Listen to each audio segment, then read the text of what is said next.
The following podcast is non-profit and is based on the IGCSE history curriculum. Hello podcast listeners. In this short episode, we will go over the Manchurian crisis and the Abyssinian crisis. I will first discuss the causes of the Japanese invasion of Manchuria and the League's response. In September 1931, there was an explosion on the Japanese-owned South Manchurian Railway in China. It was owned and controlled by the Japanese army, who claimed the Chinese were responsible for the explosion. Supposedly using the incident as an opportunity to expand their empire, the army invaded and occupied Manchuria, setting up a new pro-Japanese government. Both China and Japan appealed to the League, and the League ordered soldiers to withdraw from the area while they investigated the issue. They would carry out economic sanctions, moral condemnation, and order the responsible country to pay reparations. Japan argued that they were protecting their assets in Manchuria and had invaded to keep the peace during the civil war between the nationalists and the communists.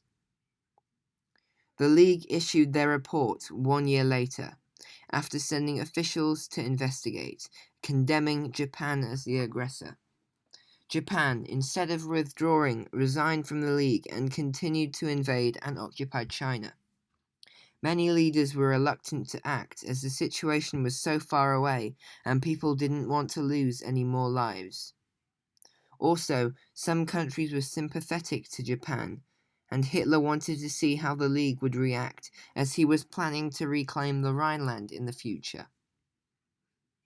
Now we'll move on to the causes of and the League's response to the Italian invasion of Abyssinia.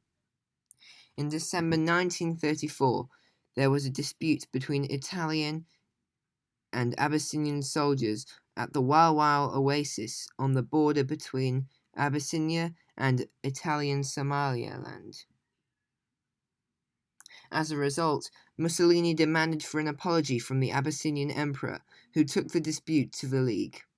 While the League discussed the crisis over a year, Mussolini planned a full-scale invasion for October 1935 using tanks, airplanes, and poison gas. The League immediately condemned Italy as the aggressor and began to impose economic sanctions and ban the sale of weapons to Italy. The League failed to solve the crisis as they did not ban supplies of oil, coal, rubber, and iron, as they knew that non-members would continue to sell these to Italy.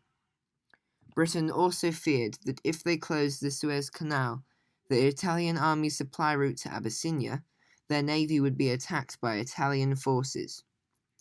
British and French foreign ministers met in secret and agreed to divide Abyssinia in half, giving Mussolini the richer half. However, after Mussolini accepted this plan, it was leaked to the British press before it was put to the Abyssinian emperor, causing huge uproar among the British public, resulting in the foreign ministers, Hoare from Great Britain and Laval from France, resigning.